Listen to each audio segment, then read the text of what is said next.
네, 투자가 즐거워질 때까지 우리 모두 keep going. 뻔뻔한 투자의 사연관입니다. 우리 저번 시간에 뭐 했죠? 여러분들 복습 다 하고 오셨죠? 금리 인하 기다리면서 미국 채권에 대한 얘기를 했었어요. 근데 예상대로 9월 FOMC에서 금리 인하를 했습니다. 근데 무려 0.25%가 아니었어요. 0.5%라는 B컷을 단행을 했습니다. 자, 채권에 대한 관심 굉장히 뜨거워요, 여러분들. 그만큼 오늘도 우리가 채권에 대한 이야기를 이어나가도록 하겠습니다. 다만 저번 시간에는 저희가 미국 채권에 대해서 굉장히 심도 있게 여러분들께 내용을 전달해드렸습니다. 오늘은 국내 채권 이야기 한번 해보도록 할게요. 오늘 게스트 8번째 벌써 게스트가 오셨습니다. 키움투자 자산운용의 채권운용팀 김용희 수석님 오셨습니다. 안녕하세요. 키움투자자산운용에서 채권운용을 하고 있는 김용희입니다. 오늘 이렇게 여러분과 함께 채권에 대해서 이야기를 나눠볼 수 있는 시간을 주셔서 감사드리고 또 여러분의 투자에 실제적인 도움이 되는 또 유익한 시간이었으면 좋겠습니다. 네, 오늘 정말 유익한 시간. 저번에 미국 채권도 관심이 정말로 뜨거웠는데 사실 우리는 한국에 살잖아요. 그럼 일단 국내 채권도 모르면 안 돼요. 이 부분에 대해서 공부를 확실하게 시켜주실 1타 강사분을 저희가 모셨습니다. 일단은 저희가 국내외 경제들 한번 점검해 보고요. 하반기에는 과연 시장이 어떻게 될 것인가, 금리 인하라는 이런 트리거로 인해서 어떻게 경제가 흘러갈 것인가에 대한 부분들 먼저 질문을 드려보도록 하겠습니다. 자, 수석님, 미국 금리 인하 B컷 단행했어요? 네. 이거 사실 그렇게 확률이 엄청나게 높았던 수치는 아니었는데 사실 25bp와 50bp 반반 정도 확률 아니었나요? 일단 네. 제가 채권을 투자하는 입장에서 네. 사람들이 금리 인상이다, 인하다 이런 표현을 많이 하는데 네. 여러분이 알기 쉽게 용어부터 간단하게 정리하고 가면 이제 우리가 흔히 금리 인상, 인하 이야기를 할 때는 이제 각 나라의 중앙은행이 설정한 기준금리를 이제 올리거나 내리는 의사결정을 이야기를 합니다. 이런 기준금리는 우리가 채권 시장에서 볼 수 있는 여러 가지 종류의 시장금리의 이제 기준점 역할을 하게 돼서 이제 아주 직관적으로 말씀을 드리면 기준금리가 내려갈 것 같으면 시장금리도 전반적인 하락 압력을 받고 이제 반대의 경우도 마찬가지입니다. 시장에선 선반영을 한다는 얘기죠. 아, 그렇습니다. 내려갈 것 같으면 미리 시장에선 떨어지죠. 맞습니다. 이 주식 시장에서도 많이들 하시는 맞아요. 말씀이 뭐 소문에 듣고 이제 맞아요. 동시에 팔아라 이런 말씀을 코리아 세론. 네, 맞습니다. 지긋지긋합니다. 채권 시장도 마찬가지입니다. 네. 기준금리가 올라갈 것 같으면 당연히 시장금리는 선제적으로 반영을 하면서 올라가고 내려갈 것 그렇죠. 같으면 선제적으로 방향을 아래로 잡게 되는데요. 기준금리의 방향을 결정하게 되는 것이 이제 여러 가지가 있는데 가장 중요하고 중심이 되는 거는 그 나라의 물가랑 그리고 경기라고 할 수가 있습니다. 물가 정말 지긋지긋하게 들었어요. 네, 미국에서는 이제 2022년부터 사실 이제 급격한 물가 상승세를 잡기 위해서 굉장히 공격적으로 기준금리를 올려서 무려 5.5%까지 기준금리를 인상을 했고요. 이제 물가 진정세가 올해부터는 확인이 되는 가운데 이제 고용지표를 중심으로 이제 경기 둔화 시그널이 좀 나오면서 시장에서는 사실 이제 9월 금리 인하를 100% 이상 선반영한 상황이었습니다. 100%면은 50bp 인하까지도 선반영이 되어 있는 건가요? 이상이라고 하니까 사실은 그거보다 네. 더 많은 수준을 반영을 하고 있었죠. 예, 그리고 미국의 이제 통화정책 당국자들과 긴밀한 관계를 갖고 있는 기자들이 네. 50bp 인하 가능성을 계속 기사로 올리면서 맞아요. 사실 그런 부분들이 군불이 이제 짚혀진 부분들이 있습니다. 그래서 시장에서 채권을 투자하는 사람들이 확인해야 되는 부분이 그러면 9월에 이제 진짜 25를 하냐 아니면 50bp 인하를 하냐 이런 부분과 이제 그러면 나중에 금리를 인하하는 그 경로 이제 어느 정도 폭과 속도로 어디까지 인하를 할 건가에 대한 이런 부분이었는데요. 네. 이제 이번 9월 FOMC에서 결과가 나왔지만 50bp를 인하하면서 이제 4년 6개월 만에 금리 인하 사이클이 시작한 부분은 이제 살짝 비둘기파적인 면모가 보인 걸로 해석할 수도 있습니다. 네. 그런데 이제 파월 연준 의장이 이후에 이제 기자 간담회에서 오히려 이제 향후에 금리 인하 속도 조절을 할 수 있다. 그래서 50bp가 시작했지만 그 이후에는 상황을 봐가면서 좀 더 느린 속도로 할 수 있다 이런 식으로 신중한 모습을 나타내서 오히려 좀 시장 금리가 선제적으로 반영했던 부분에 대한 되돌림이 조금 나타나는 모습도 있었습니다. 맞아요. 여기서 우리가 예전에 이제 코로나 때 여러분 다들 기억하실 거예요. 그때 굉장히 많은 스텝을 밟았죠? 네. 정말 많았어요. 저도 헷갈릴 정도로 베이비 스텝, 빅 스텝, 자이언트 스텝, 울트라 스텝. 여러분들 이거 뭔지 다 그때는 아셨을 텐데 지금은 또 잊어버리셨을 것 같아서 제가 한 번 더 짚고 넘어가도록 하겠습니다.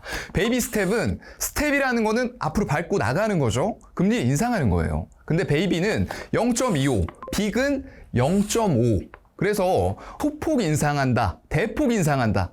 큰 대자죠, 빅은. 그리고 광폭으로 인상한다. 이런 개념으로 가는 건데 반대로 컷이라는 건 깎는 거예요. 내리는 거예요, 거꾸로. 그렇기 때문에 우리가 빅컷이라고 이번에 얘기를 하죠. 50bp, 그러니까 말하자면 0.5%포인트를 내렸기 때문에 그건 이제 빅컷이라고 우리가 얘기를 하는 거고요. 만약에 다음번에도 연준이 또 0.5%를 내린다. 그럼 뭐라고 표현해야 되죠? B컷이라고 해야 되죠? 네, B컷입니다. 근데 만약에 정말로 예상치도 못하게 너무 경기가 나빠질 것 같아서 우리 조금 더 내려볼게 하고 0.75%를 내렸어요. 그렇게 되면은 이제 자이언트 스텝이 아니고 컷입니다. 컷. 잘라버린 거예요, 금리를요. 근데 만약에 1%까지도 할 가능성이 있나요? 그 네. 부분은 사실은 가능성이 굉장히 희박하다고 생각을 아직까지는 하는 게 낮죠. 정책 당국자들, 네. 통화정책 당국자들은 시장에 시그널을 주는 부분에 대해서 굉장히 조심스럽게 생각하는데 맞아요. 이번에도 만약에 사실 이전에 울트라 스텝이든 자이언트 스텝이든 올라갈 때는 물가가 너무 높이 올라가 있다는 상황이 전제가 뚜렷하게 깔려 있었지만 맞아요. 지금은 경기 침체가 온다. 이런 시그널이 곳곳에서 확인은 되지만 뚜렷하게 확인되고 있는 징후 자체는 없기 때문에 그렇죠. 오히려 연준이 50bp 이상을 깎아버리면 시장 참가자들은 정말 경기가 너무 안 좋은 거 맞아요. 아니야? 이렇게 해서 오히려 굉장히 시장에 충격을 줄 수가 있기 때문에 네. 이제 시장에 충격을 주는 건 연준이 제일 싫어하는 것들 중에 하나죠. 그래서 그렇게 시그널을 과하게 줄 유의는 없을 걸로 보시는 게 오히려 그때 코로나가 지금은 이제 약간 아픈 감기 정도로 생각을 하는데 그 당시에 얼마나 심각하게 이게 경제를 마비시켰나 이거를 좀 알아보도록 하면은 저희가 2020년 3월 3일에 미국에서 코로나 때문에 B컷을 했습니다. 그게 현실화가 되면서 B컷을 단행했어요. B컷이라고 하면은 이제 0.5%를 인하를 해버린 거죠. 그죠? 인하를 하면서 경기를 살리겠다라고 했는데 같은 달 13일, 10일 만에 또 단행을 했어요. B컷이 아니라 그때는 이제 엄청나게 큰 폭의 인하를 또 해버린 거죠. 1% 했죠, 무려. 그러면서 단 10일 정도 되는 사이에 1.5%의 금리 인하를 단행할 만큼 코로나가 실무 경제에 엄청난 충격을 주었다라고 여러분들이 생각을 하시면 될 것 같아요. 자, 이렇게 저희가 코로나까지 들쳐가면서 일단은 컷과 스텝에 대해서 확실하게 구분해드렸으니까 이제는 여러분들도 확실하게 이 개념을 알고 넘어가셨을 거다라고 생각을 하겠습니다. 미국이 먼저 금리 인하를 단행을 했습니다. 빅브라더가 단행을 했으니까 우리도 이제 따라가야 되나요? 눈여겨봐야 될 곳이 지금 한국은행의 금리 정책 방향이 어떻게 흘러가느냐 이런 부분들이 될 거예요. 한국은행도 따라서 금리 인하를 시작을 하겠죠. 예상이 됩니다. 그런 가운데 지금 10월 11일인가요? 그때 이제 한국의 금통위 우리가 또 눈여겨봐야 될 기준금리 발표가 있는 날이 10월 11일이죠. 얼마 안 남았습니다. 시장 금리 레벨 부담도 상당한 것 같은데요. 이런 확대에 따른 변동성 장세도 좀 전망이 되지 않을까라고 생각을 합니다. 수석님은 향후의 국내 금리의 정책 방향이라던가 이런 부분들에 대해서 좀 어떻게 보시는지? 이제 예전에 우리나라 한국은행의 금통위에서 지금 이제 이창용 한국은행 총재님께서 농담 반 진담 반으로 우리가 이제 정부로부터는 독립적이라고 말할 수 있지만 미 연준으로부터는 독립적이지 못하다. 이거 농담 아니잖아요. 네, 팩트잖아요. 네. 너무 그러면 조금 부끄러우니까 그런 뉘앙스로 말씀하신 적이 네. 있었습니다. 근데 이제 그때 말씀을 액면 그대로 받아들일 수는 없겠지만 당연히 이제 기축통화국인 미국의 통화정책 방향에 영향을 크게 받을 수밖에 없습니다. 그래서 이번 9월 미국 FOMC에서 금리 인하 첫 스텝이 어쨌든 25bp가 아닌 50bp로 시작된 부분을 생각해보면 10월 11일에 예정된 한국은행의 금통위에서는 한국은행이 부담 없이 25bp의 금리 인하를 이제 할 가능성이 매우 커졌다라고 이제 볼 수 있을 것 같습니다. 다만 우리나라의 경우에는 미국과 다르게 조금 고려해야 될 부분이 있는데 지금 부동산 가격이 좀 주춤주춤 재상승세를 보이고 있다는 부분입니다. 그렇죠. 그래서 우리나라는 이제 바로 직전 금리 인상 사이클에서도 사실 미국보다 거의 반년 이상 빨리 선제적으로 금리 인상을 시작했었는데 네. 그때 금리 인상을 시작한 이유가 이제 금융 불균형으로 표현이 되는 그렇죠. 가계대출 증가 맞아요. 그리고 부동산 가격의 급등이었습니다. 네. 이제 그런데 이번 금리 인하를 앞두고도 사실은 조금 더 선제적인 움직임이 있지 않을까 이러한 부분 시장에 기대가 있었는데 네. 이제 한국은행 총재님이나 그 밖에 금통위원들 여러 자리에서 이제 부동산 가격 재상승 우려를 지금 크게 나타내고 있는 상황입니다. 그래서 미국 금리 인하 사이클이 일단 시작됐고 미국 기준금리가 5.5%에서 내년 말에는 이제 3% 중반 수준까지 거의 200bp 가까이 인하가 될 걸로 이제 예상이 되는데요. 우리나라 경우에도 미국 금리 인하에 발맞춰서 인하 사이클이 이제 진행이 되겠지만 금융 불균형에 대한 우려가 늘 남아 있어서 이제 미국만큼 적극적인 금리 인하는 좀 어려울 걸로 생각이 됩니다. 직관적으로 미국이 200bp 금리를 인하하는 동안 네. 우리나라가 이제 절반 정도씩 따라간다고 보면 현재 3.5%인 기준금리가 내년 말에는 2.5%에서 2.75% 수준까지 네. 내려갈 수 있겠다라고 생각해 볼 수 있겠습니다. 그러면 저희가 미국은 보통 금리 인하할 때 고용지표 이런 부분들 굉장히 많이 봐요. 그리고 이제 물가지표 같은 것들, PCE라고 하죠. 이거 뭐 여러분들도 워낙 물가 얘기 많이 했기 때문에 다들 아실 거예요. 뉴스에서도 많이 다뤘고 저희도 많이 다뤘고 했기 때문에 정말 일반인 분들도 이번 PCE 얼마 나와 이렇게 전화를 하고 물어보실 정도로 전문가가 많이 되셨거든요.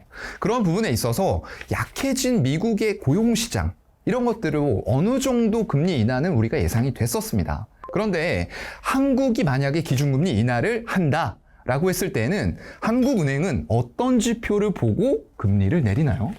이제 우리나라의 기준금리 인하 시점은 네. 이제 사실상 지금 10월이 거의 확실시되는 상황이어서 이제 어떤 지표를 보고 금리 인하 시점을 논의하기보다는 좀 전반적인 흐름을 보시는 게 더 도움이 될 것 같은데요. 우리나라는 상대적으로 이제 물가에 대한 부담 자체가 다른 나라들보다 이제 크지 않았지만 이제 지금 문제가 되는 부분은 내수 경기가 너무 안 좋은 부분과 또 아까 말씀드린 금융 불균형이라는 부분에 있습니다. 따라서 이제 미국 금리 인하 기조가 지속되는 가운데 국내 내수 경기 회복세가 가시화될 때까지는 우리나라도 그 흐름 자체가 미국보다는 느리지만 금리 인하 흐름이 이제 이어질 것으로 예상이 되고요.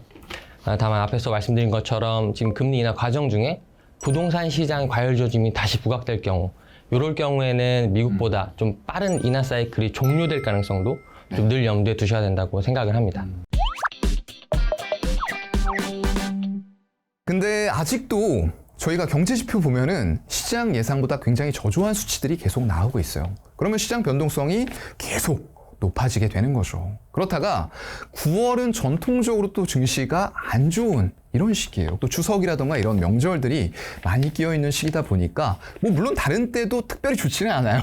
그런데 9월이 특히나 좀 안 좋은 시기다라고 여러분들 알고 계실 겁니다. 일단 좀 계속적으로 불안해져가는 굉장히 불안해요. 저도 불안하고 이제 시청자분들도 불안하실 텐데 3달 정도 남은 시점에서 포트폴리오 채권으로 만약 구성한다라고 하면은 어떻게 구성을 하는 게 좀 적절할지 말씀 한번 해주시죠. 이제 주식을 주로 투자하시는 분들의 불안감이라고 하면 사실 지난 8월에 있었던 엔캐리 트레이드가 청산되는 과정에서 맞아요. 뭐 네. 급락, 폭락했던 충격이었어요. 네. 주식시장이라든지 네. 그러면 우리가 예전에 한번 봤던 코스피 레벨 3000 이걸 다시 볼 수 있을까? 내가 주식을 들고 있으면 네. 뭐 이런 거라든지 아니면 뭐 이름만 계속 바뀌지만 M7이라고 지금 불리는 뭐 빅테크 종목들 중심으로 엄청난 상승세를 보였던 미국 주식 버블이 그렇죠. 이게 터지는 건 아닐까? 네. 뭐 이런 불안감들이 이제 있으실 거라고 생각이 네. 됩니다.